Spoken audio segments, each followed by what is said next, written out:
Welcome. Welcome. Howdy. Well, now, ain't that handy? That, Paul? Way the road takes a bend in here, runs right by the front door. No, Mr. Clampett, this is your driveway. It goes with the house. Is this thing a highway? Oh, yes, indeed. It was built by John Barrymore, one of our finest actors. Pretty fair stonemason, too. Hey, Jed! This here is dandy soil. Fine, Granny. We'll commence plowing tomorrow. But this is Beverly Hills. Dirt is dirt. Yes, I know, but why don't we look around inside, eh?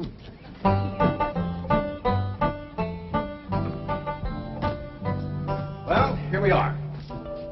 I hope you're going to like this place I picked out for you.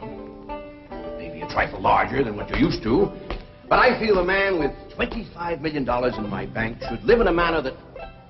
Come in, this is your home.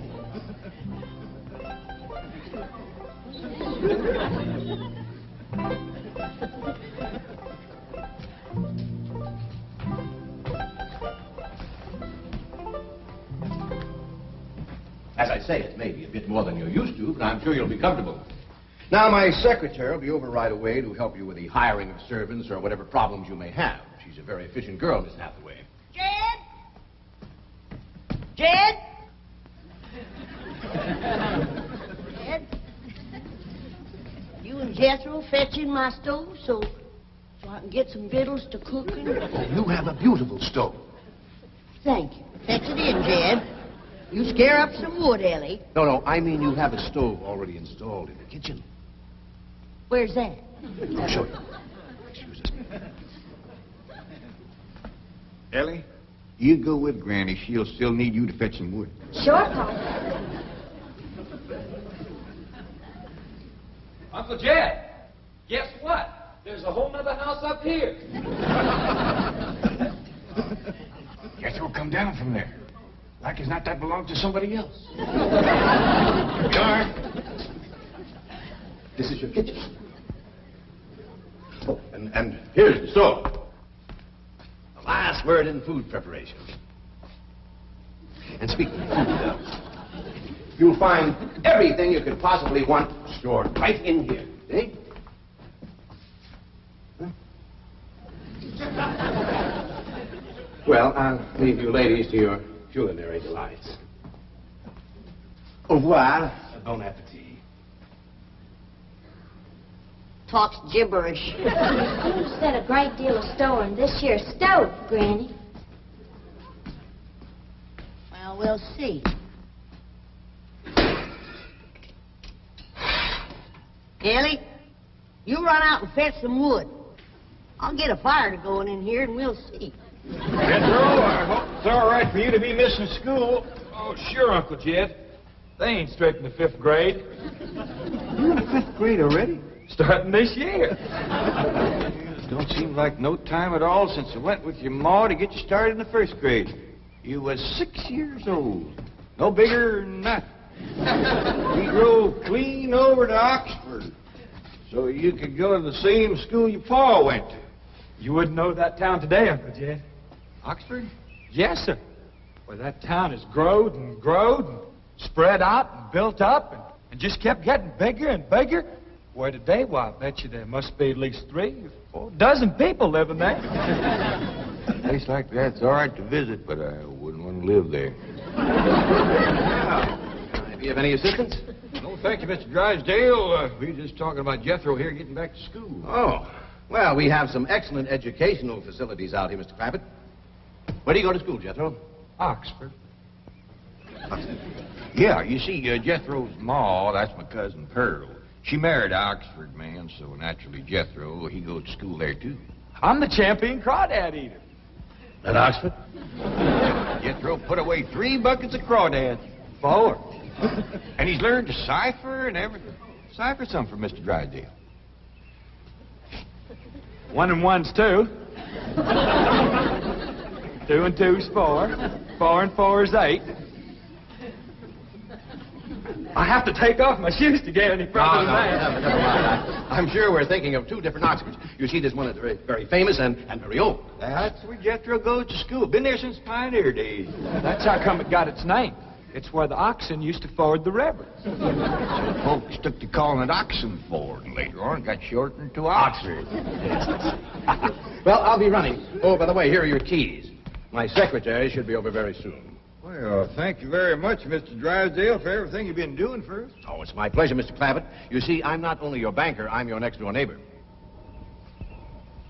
Well, say, now ain't that nice? Well, now, why don't you bring your missus over tonight for supper, and I'll have Granny womp up a mess of grits and hog jowl.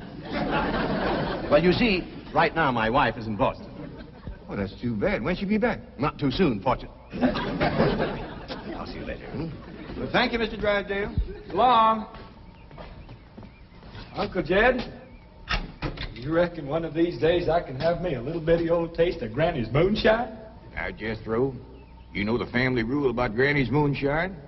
You get your first taste on your wedding day and not before. Well, Uncle Jed, that might be an awful long time. I ain't even got me no sweetheart. How come? Well, back home, every time I get me a girl, one of them there big fellas would take her right away from me. Maybe out here in Beverly Hills. Paul, could I please have the axe? I gotta split some wood for Granny. Fetch it, Jethro. Ain't this place got a wood pile? Not that I can find.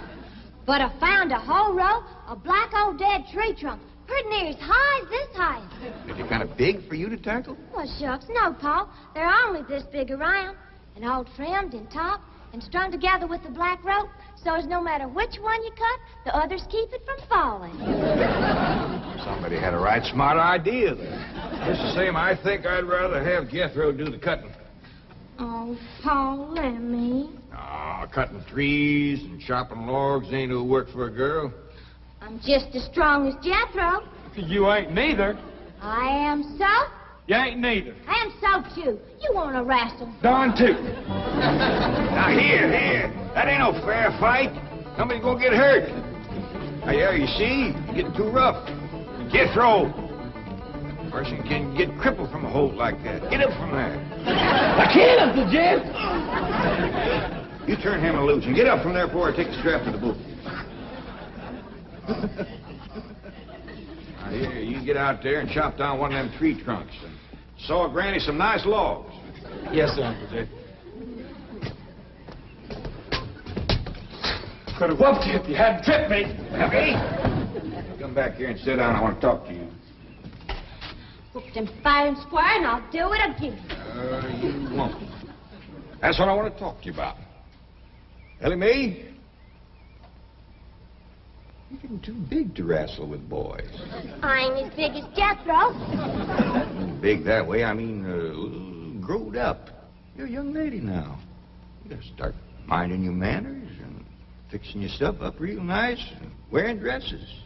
Paul, folks would call me a sissy. It ain't sissy for girls to act like girls. You see, Ellie, I raised you like a boy, and I was wrong to do it. I reckon every man liked to have a son, and you was my only young'un. And when your ma passed away, I just decided to turn you into a boy. By the time Granny come to help out, you was too wild to tame. By thunder, you could outrun, out-climb, out-fight, and out-shoot every boy in them hills. Still can, Paul. Yeah, but it ain't fitting. It ain't right for folks to go against nature. Now look at old Duke. Reckon we could turn him into a cat? Of course not. That's right.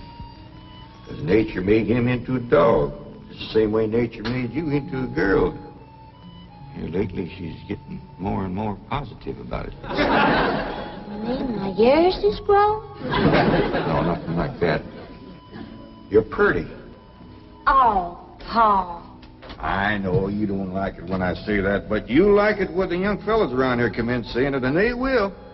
Only they'll probably be using words, fancy words I won't even understand. But Ellie Mae, ain't nobody can ever tell you how pretty you really are except me. You're the living picture of your mom.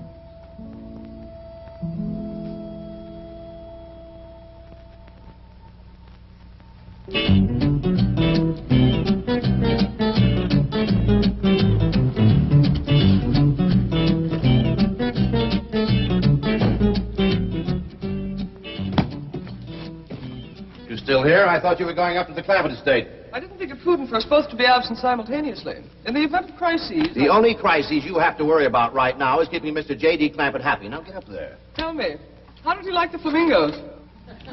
What flamingos? I thought pink flamingos around the swimming pool would add a rather elegant touch. Mr. Clampett is not a man educated to elegance. That will take time. Right now, there are more pressing problems. Of course, getting settled, the servant problem. Well, whatever they are, just get up there and solve them. Now, J.D. Clampett is this bank's largest depositor, and I'm making his satisfaction your responsibility. I accept the mantle of responsibility with which you have cloaked my shoulders. And I shall so conduct myself that if this great financial institution shall last 1,000 years, people will still say, this was their finest hour.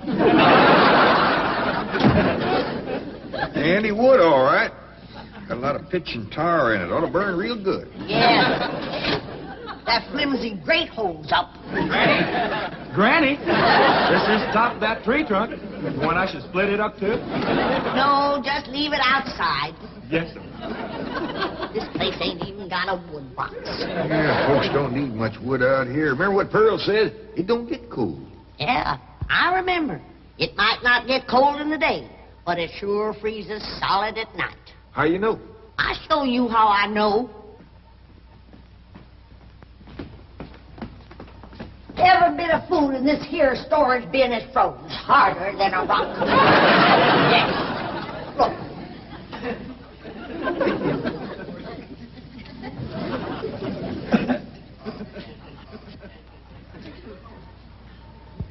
Mighty thin-skinned hog.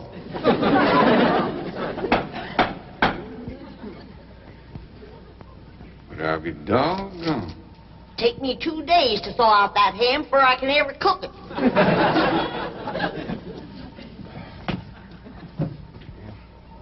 People ought to know better than store food up against the north wall. Tomorrow we'll dig us a root cellar and we put all this stuff in it. Jethro, go on out there and catch us a chicken. Okay, Uncle Jed. How you know we got chicken? Place this size is bound to have chickens. Ain't all frozen.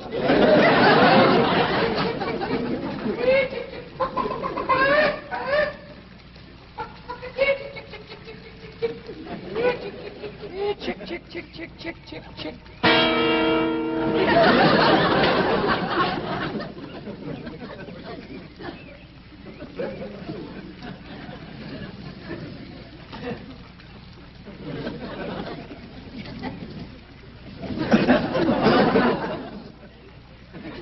Are you a chicken? Here's that bucket. You want it? You take it, Ellie. See if you can find a creek. I gotta have some water. You know a pump on this place? It ain't even got a well. Uncle Jed, Uncle Jed. Yeah, boy, did you find a chicken? I found something. I ain't sure if it's a chicken, a goose, a duck, or what. Where is it? I couldn't catch it. That thing can outrun a jackrabbit. There ain't no goose or duck. Must be a chicken. If it is, Ma was right about things growing bigger out here. That thing was this high. A chicken? Ah, Jethro. Honest, it's got legs this long. Dibby's on the drumstick. Drumstick ain't much. Whoever gets that neck is eating from now on. It commences here and runs plumb up to here. Jethro, you ain't forgot what I said about Granny's jug of liquor. I ain't been to Granny's jug. You have your in first. Honest, cross my heart. Where'd you see this chicken? Down by the cement pond. Cement pond. Uncle Jed, that pond is the fanciest thing you ever did see. Why, they are steps. So's the cattle can walk right down into it and get a drink. And up at one end, there's a lady standing there made out of rock. And she's a-pouring water out of a jar right into that cement pond. Oh. Well, that's how come that big old pink chicken to get away from me. Flew right over the top of that there rock lady, landed in that pond, and swam like an otter. Just flapping them big old pink wings and hollering. What color did you say that chicken was? It's pink. Ain't I told you that stuff would stunt your growth? Miss Granny, I didn't touch a drop. You and me is going to the woodshed. Jethro, you swear to be telling the truth? So help me, Jefferson Davis. You take your hat off when you speak of the president. He ain't president no more. in my kitchen. Now, Jethro, you and me is going back out there and corner that chicken. Granny, you get your fire to going. Ellie Mae, you sweep up out front and keep your eyes open for that Miss Hathaway. I'm counting on her to take you in hand and get you in the right kind of clothes. Come on. Chicken.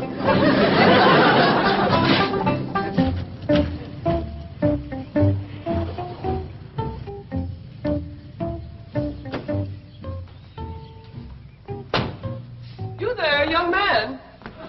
I ain't a young man, but I sure do thank you for thinking so. Good heavens, you're a girl. Yeah. I'm Jane Hathaway, executive secretary to Mr. Drysdale. And you, I take it, are a domestic of some sort? Cleaning girl, housemaid? Just what are your duties with Mr. Clampett?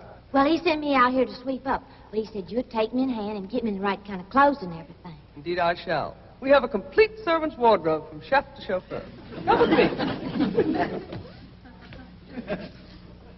What in the name of Thomas Chippendale is this? Has Mr. Clampett seen this disgraceful and unsightly mound of debris? Oh, yes, ma'am. This is all his. Oh, what charming antiques. Just like you said, Jethro. Rock lady pouring water into a cement pond. Yes, sir. And over there's where I seen that great big pink chicken. Only thing is, it don't sound like a chicken. It makes a kind of hollering noise.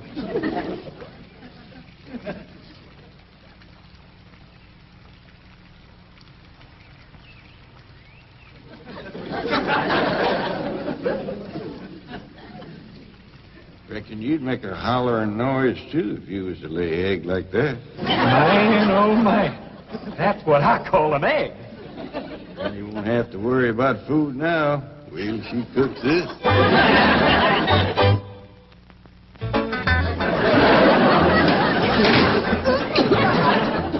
That flame city stove don't draw worth nothing. Granny, look at this egg. What's all the smoke? Stove don't work. Probably just a stuffed-up flue. Ain't got a flue. Ain't even got a stovepipe. Well, I'll get the shovel and a hoe and rake it out of there. Here, you keep this egg.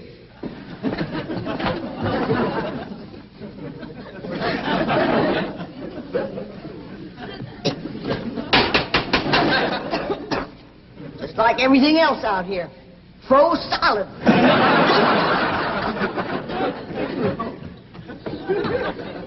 Really, my dear, you look quite charming. Well, I feel like a dead blamed fool. Oh. Just a moment. Yes, sir, now I'll be right back. Oh, that was my pa. I take it he's a gardener. Oh, yes, ma'am. Pa just can't wait to commence gardening. Perfect. However, as though I admire his enthusiasm, I must forbid him access through the main entrance. Now, tell me about the rest of the staff. Is there a chauffeur? A what? Someone who does the driving. Oh, yes, ma'am. That's Jethro. Of course, I don't reckon he can stay around very long. He's got to get back to Oxford and go to school. Oxford?